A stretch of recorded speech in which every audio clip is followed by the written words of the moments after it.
think Google might have done it.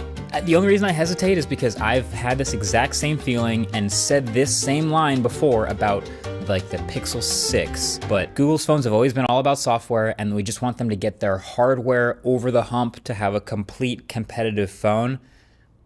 But I think they did it. So Google had their Pixel 9 event today, and there's actually a bit more than just the Pixel shown off. There's also a new watch and new Pixel Buds, and I'll get to those, but I just want to focus this video on the new phones because I've been waiting for these for a while. So there's several phones. There's the Pixel 9, Pixel 9 Pro, then the Pixel 9 Pro XL, and then a Pixel 9 Pro Fold. Now some people are saying the names are a bit confusing. Honestly, it's not really that bad, except maybe the Fold, but the base phone, the Pixel 9, is $799. And with that, you get the 6.3-inch screen size, and it has this new design with the flat matte metal sides and a polished glass back in 4 colors. Porcelain is white, obsidian is black, and then wintergreen and peony, kind of Cosmo and Wanda vibes. And then there's the 2 Pro phones, so the Pixel 9 Pro and Pro XL. So what's sick is the 9 Pro, it's the exact same size as the Pixel 9, just like what the iPhone's been doing. And the only thing that's different about the XL is it's just bigger. It's just a bigger 6.8-inch screen and a bigger battery. But yeah, the Pro phones start at $999 and $1099. And with that, you'll get an extra third camera, telephoto camera. They have more RAM, and they switch to glossy rails with a soft touch glass back. Again, in 4 colors, obsidian, porcelain, hazel, which looks nice, and rose quartz, kind of a more faded pink. So I got to handle these phones for like 2 hours. And the entire time, right from the beginning, I was like, oh, wow, yes. Okay, Google's done it. These phones really feel and look like actual flagships. And it's not just because the trend these days is to do flat sides. Like, obviously I've talked about how I like that, but that's not the only thing. They feel a little bit heavier in the hand now, which gives them a more solid feel. The screens are all much brighter. So the Pixel 9's Actua display is 35% brighter than the Pixel 8, and there's thinner bezels all the way around. And yes, finally, it's an ultrasonic fingerprint reader under the display, not optical. And the camera visor around the back, this is polarizing, but the huge lens opening, I think it just looks promising. Now, of course, I'm gonna have to test all these things for the full review and really see what they're made of, so get subscribed to see that. But my first impression, at least, is that, you know, these photos are gonna end up very pixel-like, very punchy and contrasty, and they're just bigger sensors than before, so potentially more shallow depth of field. But I guess aesthetically, the camera bump, even though I like the older ones better, I still kind of don't mind these new ones. I know it's not the full visor all the way around like before, and I miss that, but it's now this like perfectly flat island, and that is still distinctive. It's pretty unique as like a Pixel thing. So now specs, let's just get them all in one place. There, that's all the specs that I've been able to confirm. You'll notice all these phones across the board, all the new Pixels have the same Tensor G4 chip. So that's, the new chip is more powerful, they're saying, and more efficient, and should have dramatically better AI capabilities. Obviously, it's a Pixel, but we'll get there. But also notice it's the exact same primary camera and ultra-wide camera between the base phone and the Pro phone. So again, I've talked about this with Pixel before, and it's, you know, it makes the lowest price one look like a great deal, but there's not a lot of hardware difference between the base phone and the Pro phone. And it's a $200 difference this year. But for that, in the Pro phone, what do you get? Maybe a slightly better screen, a telephoto camera, more RAM, and a better selfie camera.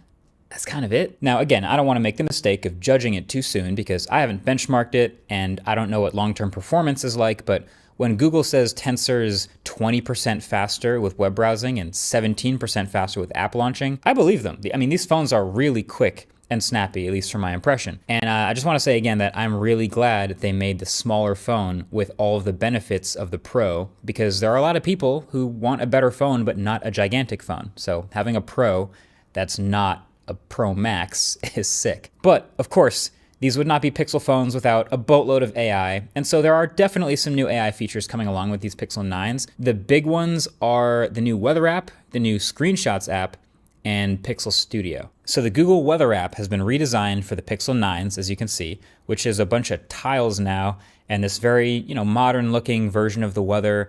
And right at the top is an AI-generated comment about the weather, maybe sometimes telling you what to wear or something. Cool, I guess. I almost never use the stock weather app on any phone, and that probably won't change here, but for those who do, all right, fine. That's a good improvement. The new Screenshots app is interesting. Again, I don't think many people are going to use this, but if you do, it's basically a new app that gathers all of your screenshots specifically in one place.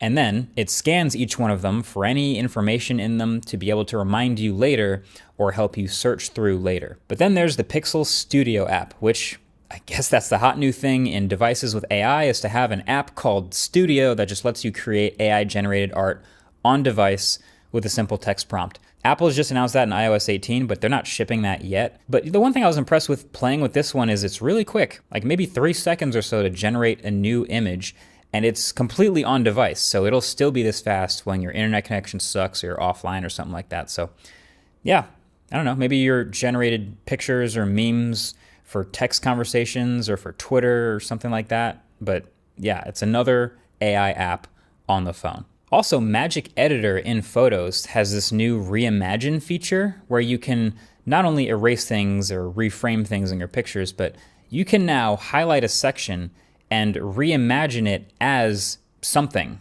And it can be whatever you type, just something completely different. So I guess you can straight up make up new scenes and pictures now that totally didn't happen. Kind of like Samsung's sketch to image. What is going on? What is a picture? But maybe the best what is a photo feature is this new one in the camera, again, built right in, called Add Me. And it's actually, I think, pretty impressive. I got to use it once, and you're about to see exactly me using it once. But basically, if you ever have a group of people and you want to take a group shot, but you don't have anyone else who could take the group shot for you, okay, no problem. The Add Me feature walks you through this. So, okay, first you open the camera mode and it tells you to kind of wiggle the camera around a little bit so it can get a better sense of 3D space and the environment. Then the photographer, number one, takes a picture of everyone except for them and leaves a little room for themselves. Then once they take that, they can have everybody peace out, and then one of those other people becomes the new photographer and tells the first person where to pose so that they can sort of be next to everyone else. It overlays where the people were and a nice white box over the scene to help keep the framing the same. Once the second person poses, they snap the picture, and Google straight up merges the pictures together into a group photo with everyone. Another moment that totally never happened. Plus it keeps the originals too. Very 2024. What is a photo? There's some other things like better clear calling, call notes, which can summarize phone calls that you're on for you. Gemini Live, which is like having literal conversations with the assistant called Gemini. It's still confusing. But generally, I was most excited about the hardware of these phones. And then there's the folding phone. So this is the Pixel 9 Pro Fold. I don't know why it's called that. I don't know why it's not just called the Pixel Fold 2. Maybe it's easier to remember because now they're all 9s, but whatever. They added Pro to the name for some reason, but it's a Fold.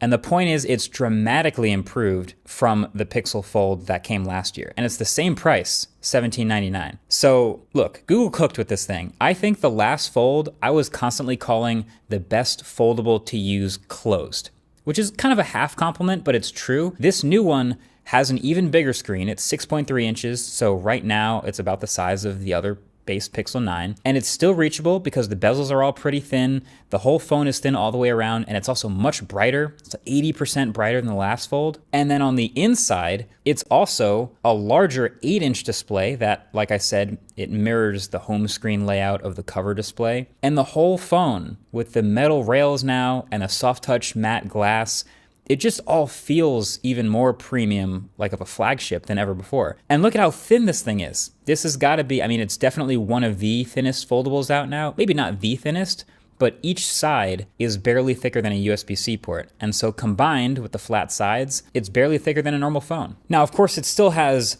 this camera bump on the back, which is, okay, this one's worse. I don't see a lot of thoughtful design in this camera island, but I feel like I can accept it with the rest of this phone's design being so impressive. It's just so good. It feels great to use open. It's awesome closed. I feel like this is just a better version of the previous best foldable, the OnePlus Open. Of course, still TBD on battery life and camera quality with these new cameras that are different from the main Pixel 9s, but you know, my general first impression is clearly pretty positive. It also, of course, has the Tensor G4 16 gigs of RAM, and all the AI benefits that come from these new Pixels, Pixel Studio, Screenshot app, Weather app, all that other Pixel stuff. It is also IPX8 rated, so it can probably take a splash.